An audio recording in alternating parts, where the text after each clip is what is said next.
Hi hello ನಮಸ್ತೆ ಸ್ನೇಹಿತರೆ, Bigg Boss OTT Kannada season 1ರ ಸ್ಪರ್ಧಿಯಾಗಿದ್ದಂತಹ ಸೋನು ಶ್ರೀನಿವಾಸ್ ಗೌಡ ಅವರನ್ನು ಪೊಲೀಸರು ಅರೆಸ್ಟ್ ಮಾಡಿದ್ದಾರೆ. ಕಾನೂನು ಬಾಹಿರವಾಗಿ ಮಗುವನ್ನು ದತ್ತು ಪಡೆದ ಆರೋಪದ ಮೇಲೆ ಬ್ಯಾಡರಹಳ್ಳಿ ಪೊಲೀಸರು ಸೋನು ಶ್ರೀನಿವಾಸ್ ಗೌಡ ಅವರ ವಿರುದ್ಧ FIR ದಾಖಲು ಮಾಡಿ ಅವರನ್ನು ಅರೆಸ್ಟ್ ಮಾಡಿದ್ದಾರೆ. ಸೇವಂತಿ ಎಂಬ ಬಾಲಕಿಯನ್ನು ದತ್ತು ಪಡೆದುಕೊಂಡಿದ್ದೇನೆ ಎಂದು ಸಾಮಾಜಿಕ ಜಾಲತಾಣಗಳಲ್ಲಿ ಇತ್ತೀಚೆಗೆ ಸೋನು ಗೌಡ ಹೇಳಿಕೊಂಡಿದ್ದರು. ಆದರೆ ಈ ದತ್ತು ಪ್ರಕ್ರಿಯೆ ಕಾನೂನುಬಾಹಿರವಾಗಿದೆ ಎಂಬ ಆರೋಪ ಕೇಳಿಬಂದಿದೆ. ಆ ಹಿನ್ನೆಲೆಯಲ್ಲಿ ರಾಜ್ಯ ಮಕ್ಕಳ ರಕ್ಷಣಾ ಘಟಕದ ಅಧಿಕಾರಿ ಗೀತಾ ಎಂಬುವರು JJ ಆಕ್ಟ್ ಅಡಿಯಲ್ಲಿ ಬ್ಯಾಡರಹಳ್ಳಿ ಪೊಲೀಸ್ ಠಾಣೆಯಲ್ಲಿ ದೂರು ದಾಖಲಿಸಿದರು. ಆ ಹಿನ್ನೆಲೆಯಲ್ಲಿ ಸೋನು ಗೌಡರನ್ನು ಪೊಲೀಸರು ಬಂಧಿಸಿದ್ದಾರೆ. ಹಿಂದೂ ದತ್ತು ಕಾಯ್ದೆ 1956ರ ಪ್ರಕಾರ ಈ ದತ್ತು ಪ್ರಕ್ರಿಯೆ ನಡೆದಿಲ್ಲ. ಮಗುವಿನ ಮನೆ ಇರುವ ರಾಯಚೂರಿಗೆ ಹೋಗಿ ಅಲ್ಲಿಂದ ಮಗುವನ್ನು ಕರೆದುಕೊಂಡು ಸೋನು ಬಂದಿದ್ದಾರೆ. ಮಗುವಿನ ಪೋಷಕರಿಗೆ ಕೆಲವು ಸೌಲಭ್ಯಗಳನ್ನು ಒದಗಿಸಿದ್ದೇನೆ ಎಂದು ಕೂಡ ಸೋನು ಶ್ರೀನಿವಾಸ್ ಗೌಡ ಅವರೇ ಈ ಹಿಂದೆ ಹೇಳಿಕೊಂಡಿದ್ದರು. ಇದು ಮಗುವನ್ನು ಮಾರಾಟ ಮಾಡಿರುವಂತೆ ಕಾಣುತ್ತದೆ. ಅಲ್ಲದೆ ಮಗುವಿನ ಘನತೆಯನ್ನು ಕಾಪಾಡುವಲ್ಲೂ ಕೂಡ ಸೋನು ಶ್ರೀನಿವಾಸ್ ಗೌಡ ಅವರು ವಿಫಲರಾಗಿದ್ದಾರೆ ಅಂತ ದೂರಿನಲ್ಲಿ ತಿಳಿಸಲಾಗಿದೆ. ಮಗುವನ್ನು ದತ್ತು ಪಡೆಯುವಾಗ ಹಲವು ದಾಖಲೆಗಳನ್ನು ಸಲ್ಲಿಸಬೇಕು.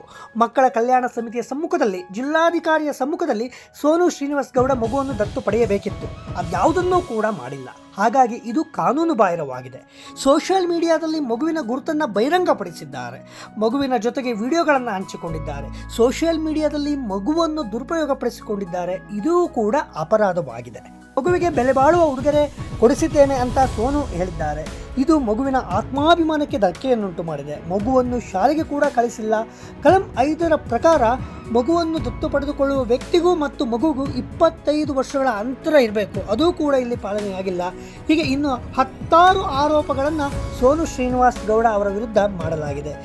ಈ ಮಗುವಿನ ಬಗ್ಗೆ ಮಾಹಿತಿ ನೀಡಿದಂತಹ ಸೋನು ಗೌಡ, ನಮ್ಮ ಮನೆಯ ಸುತ್ತಮುತ್ತ ಇರುವ ನಾಯಿಗಳಿಗೆ ಬಿಸ್ಕೆಟ್ ಹಾಕುವಾಗ ಸೇವಂತಿ ಅನ್ನೋ 7 ವರ್ಷದ ಹೆಣ್ಣು ಮಗು ಪರಿಚಯವಾಯಿತು. ನನಗೂ ಬಿಸ್ಕೆಟ್ ಕೊಡಿ ಅಂತ ಆಕೆ ಕೇಳಿದ್ಲು. ಹಾಗಾಗಿ ನಾನು ಅವಳಿಗೆ ಮೊದಲು ಬಿಸ್ಕೆಟ್ ಕೊಡಿಸಿದ್ದೆ. ಶಾಪಿಂಗ್ ಮಾಡಿಸಿ ಅಂತ ಆಕೆ ನನಗೆ ಕೇಳಿದಾಗ ಆಕೆಗೆ 5,000 ರೂಪಾಯಿ ಶಾಪಿಂಗ್ ಮಾಡಿಸಿದೆ. ಆಕೆಯೇ ನನಗೆ ಅಕ್ಕ, ನಿಮ್ಮ ಮನೆಗೆ ನನ್ನನ್ನು ಕರೆದುಕೊಂಡು ಹೋಗಿ ಎಂದಳು. ಅದಕ್ಕಾಗಿ ಅವಳನ್ನು ನಮ್ಮ ಮನೆಗೆ ಕರೆದುಕೊಂಡು ಬಂದೆ ಅಂತ ಹೇಳಿ ಸೋನು ಶ್ರೀನಿವಾಸ್ ಗೌಡ ಹೇಳಿದರು. ಒಟ್ಟಾರೆಯಾಗಿ ಈ ಪ್ರಕರಣದ ಬಗ್ಗೆ ನಿಮ್ಮ ಅಭಿಪ್ರಾಯ ಏನಿದೆ ಕಾಮೆಂಟ್ ಮಾಡಿ.